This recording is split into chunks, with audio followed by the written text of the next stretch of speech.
In this video, I'm going to show you how timesheets work inside Field Ascend, our field service software for managing jobs, engineers, customers, and office workflows in one place. The aim is simple. Instead of chasing paper timesheets, WhatsApp messages, engineer notes, van diaries, admin hours, and payroll spreadsheets, Field Ascend gives the office one place to review time, check exceptions, confirm hours, and prepare payroll. I'm starting from the admin portal, and I'm going to open the timesheets page. On this screen, I can choose the date range I want to review. For this example, I'm using May, so I can see a full month of engineer and staff activity. Once the results load, the first thing to look at is the summary at the top.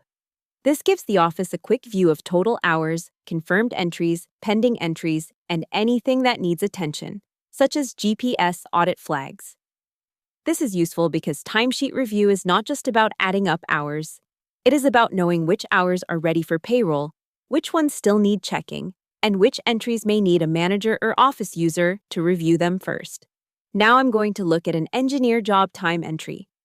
Here you can see the time is split into travel out, on-site time, and return travel. That means the office can see the full working pattern for the job, not just a single start and finish time. The entry is also linked back to the job, the customer, and the work that was carried out.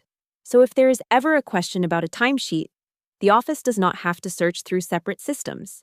The job and the time record are connected. Some entries are already confirmed. That means the office has reviewed them and is happy for them to be included in payroll. Other entries are still pending. These are the ones the office may want to check before approving. To confirm entries, I can select one or more pending rows using the checkbox on the left. Once I select them, the bulk actions bar appears. From here, I can press Confirm Selected. That changes those entries from pending to confirmed.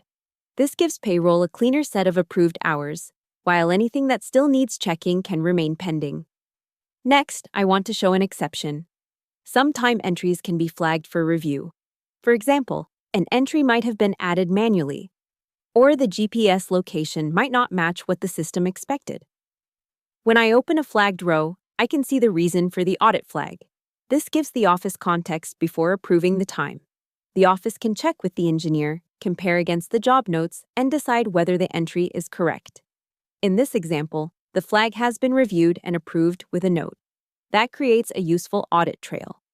Instead of just changing a time silently, the office can show why the decision was made. This is especially helpful for businesses where engineer time feeds directly into payroll, job costing, or customer billing. Timesheets are not only for engineers working on customer jobs. Field Ascend can also show staff and admin time. For example, an office admin might record time spent on scheduling, customer calls, payroll preparation, or general admin work. A mate or assistant can also record time, either against a job or as general working time. This means the business can capture the full working day, not just the engineer app timing records. You can also include non-job events from the planner. For example, parts collection, health and safety training, vehicle checks, restocking, or team briefings. These are still working hours, but they are not always linked to a customer job. By bringing these events into the timesheet view, Field Ascend gives a more complete picture of what people were doing during the day. So the office can review job time, staff time, admin time, and non-job events together. Once everything has been checked, the final step is payroll export. From the Timesheets page, I can go to Export for Payroll. Here I choose the date range, such as the month of May, and preview the payroll data. The export can include confirmed working time, staff entries, non-job events, breaks, and payroll rules depending on how the account is configured. This helps reduce manual work at the end of the week or month. Instead of rebuilding hours from job sheets, messages, and spreadsheets, the office can review the data in Field Ascend, confirm what is correct, and export it in a structured way. So, the workflow is: engineers and staff record their time. The office reviews the timesheets. Exceptions are checked, approved rows are confirmed, and payroll gets a cleaner set of hours to work from. That is the main benefit of the Timesheets module. It gives the office visibility, control, and an audit trail before time reaches payroll. Thanks for watching. If you found this useful, please like the video, subscribe to the channel,